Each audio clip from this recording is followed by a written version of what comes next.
Agora quem fala sobre a sua obra é Vinícius Souza, o professor que está com o livro Quer que Desenhe? Imagens, Fake News e Mudança no Modo de Pensamento, pela editora Casa Flutuante. E aí, Vinícius, pode se apresentar para o nosso ouvinte e falar um pouco do que trata esse seu livro. Excelente, muito obrigado pela recepção. É um prazer enorme estar aqui na Alcar 2022, fazer parte desse movimento, voltar aqui para a ECA. Este livro, O Quer que Desenhe? Imagens, Fake News e Mudança no Modo de Pensamento, é um livro de trajetória minha como pesquisador, efetivamente. Né? Ele começa quando eu ainda estava como professor na FIAM, FMU, né? E fazia parte aqui da ECA USP, da Walter Jor, o grupo de pesquisa em jornalismo alternativo e popular. Né? Ele fez parte também do meu doutorado, tem uma parte dele que veio direto do doutorado realizado na Unip.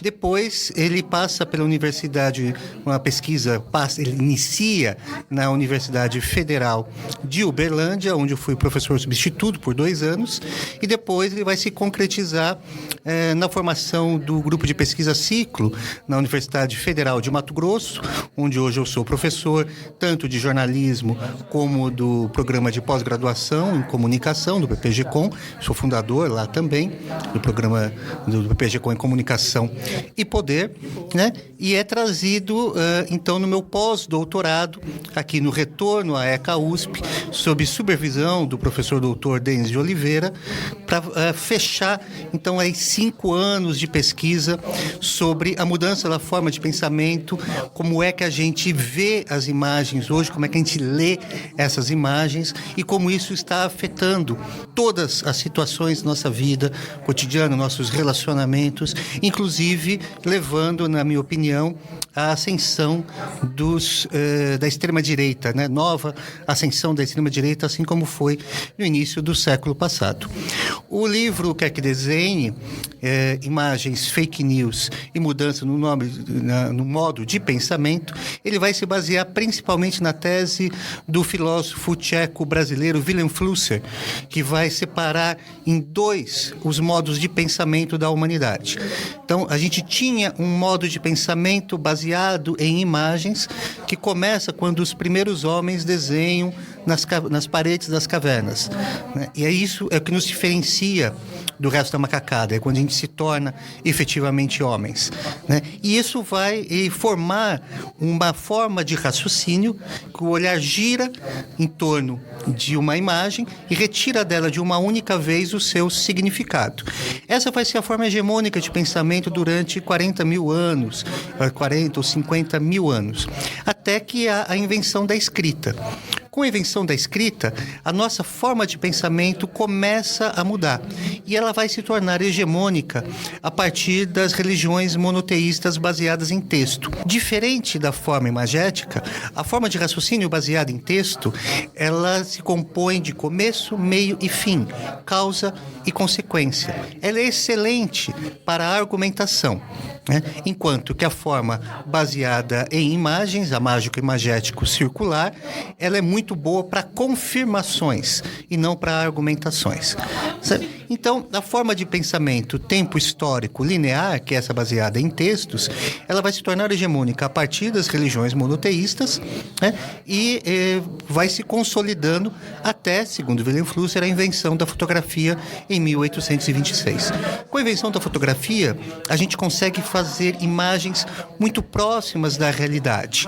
Então, para ele, existe uma mudança aí na forma de pensamento e estamos retornando à forma mágica imagética circular, que no caso ela atinge muito diretamente as emoções mais básicas, como o medo, o desejo, né? O medo, o desejo, né? E o ódio, né? E vai ser, portanto, esteio aí para o crescimento do fascismo.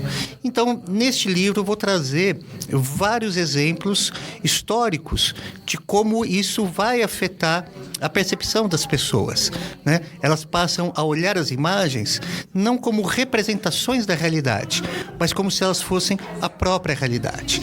E a gente vai trabalhar então com vários autores, desde Roland Barthes, né, que vai fazer os processos de conotação e vai falar da primeira fake news na grande imprensa, que foi uma truncagem em 1951 de duas imagens mostrando um senador estadunidense, um senador democrata e um líder comunista. E com isso você derrubou 25 anos, né, de reeleições desse senador para indicar um senador republicano, né, foi eleito representado pelo McCarthy, né, um parceiro do McCarthy. Então, essa foto manipulada foi publicada num tabloide com 300 mil exemplares distribuídos gratuitamente e a população não acreditava que era uma foto forjada, porque elas olhavam a foto e achavam que o senador democrata estava, de fato, falando com o líder comunista, né? E eu vou trazendo isso até os dias de hoje, começando pelo que eu considero que é o grande marco das fake news, do modo como a gente utiliza hoje nas redes sociais, que é a eleição para Dilma Rousseff como presidente da República em 2010. Então a gente vai analisar o caso da ficha falsa da Dilma, publicada na primeira página da Folha de São Paulo, e também o caso da bolinha de papel, né, arremessada na cabeça do José Serra, né, e que aquilo se transformou num ataque, né, como se ele foi fazer tomografia e tudo mais. Todas as redes de TV acabam mostrando como se fosse um ataque. Que era uma simples bolinha de papel, né, e nunca a imprensa hegemônica brasileira, né, nem a Folha de São Paulo fez um grande meia-culpa pelo erro, na capa do erro, né, pelo crime de publicar uma ficha falsa da então candidata, pré-candidata a presidente da República, sequer era candidata ainda, né, Dilma Rousseff, e nem as TVs fizeram qualquer grande retratação a respeito da bolinha de papel ali no José Serra. E isso vai se consolidando e depois passando para as redes sociais, né, com a invenção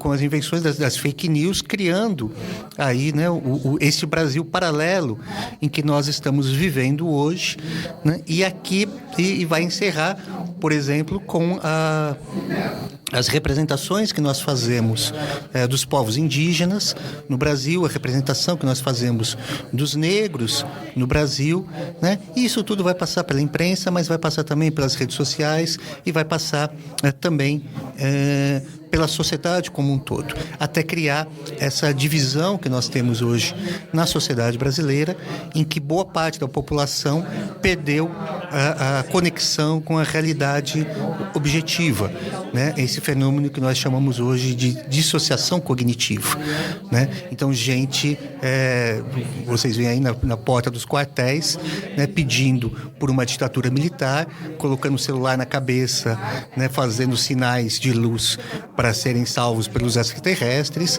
né, todas essas teorias de conspiração, né, que vão também influenciar na eleição do Bolsonaro, com certeza, né, e de toda essa nova direita mundial, da qual Bolsonaro faz parte, mas que também Donald Trump, também em Boris Johnson, né, e também outros líderes como Orbán, por exemplo, na Hungria, né, e vários outros líderes pelo mundo. Então, é uma tentativa de explicar um pouco, pela essa forma dos processos mentais, da cognição e da forma de pensamento, esse momento em que nós estamos passando no Brasil, né, e tentar trazer algumas respostas de como lutar contra isso, né? Voltar a fazer jornalismo de verdade, fazer jornalismo não imparcial, porque isso é um outro mito, né, que foi construído historicamente, não existe jornalismo imparcial, mas fazer jornalismo de verdade, fazer um jornalismo verdadeiro, fazer um jornalismo comprometido com a democracia, né, com os direitos humanos. e essa é a nossa luta. Então, estou trazendo esse livro, acabou de ser lançado agora, terminei o pós-doc em setembro, o livro saiu na virada, o livro em papel saiu na virada de setembro para outubro. Esse é o último evento que eu estou fazendo com relação a ele, e aproveitei essa oportunidade de retornar aqui ao Sudeste, retornar a São Paulo, para fazer um lançamento, de repente encontrar uns amigos, vender uns livros, e trouxe inclusive algumas obras anteriores, né, aqui para o Alcar, como o livro Jornalismo Independente, né, do analógico ao digital, 15 anos da Mídia 4, que eu fiz com a minha companheira Maria Eugênia em 2018.